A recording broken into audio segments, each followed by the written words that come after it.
पाचोरा जामनेर भडगाव तालुक्यातील काही परवानगी घेऊन तर काही विनापरवाना वीटभट्ट्या सुरू असून या वीटभट्ट्या गावाजवळ भरवस्तीत असल्याने ग्रामस्थांना वीटभट्टीतून निघणारी उष्णता, धूर आणि विटांना चांगला रंग यावा म्हणून वापरले जाणारे रसायन यांच्या वासाने अनेक आजारांना सामोरे जावे लागत असून डोळे जळजळ होणे, श्वासोच्छ्वास विशेषतः लहान मुलांना श्वास घेण्यासाठी त्रास होणे, हवेत उष्णता वाढणे अशा अनेक समस्यांना सामोरे जावे लागत आहे।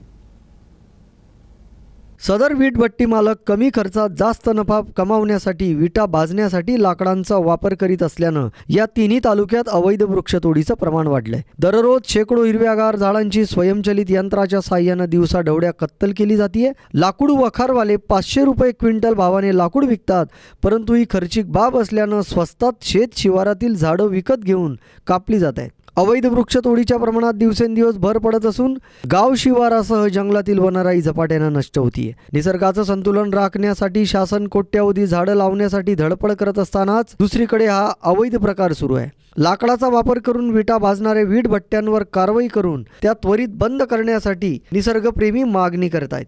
कारण वीटभट्टीचा परवा देतानाच वीटभट्टी करता कोळशाचा वापर करा असा नियम आहे, तरी वीटभट्टी चालक व मालक व वनविभाग यांच्या संगनमताने हा गैरप्रकार सुरू असल्याचं बोललं जात आहे।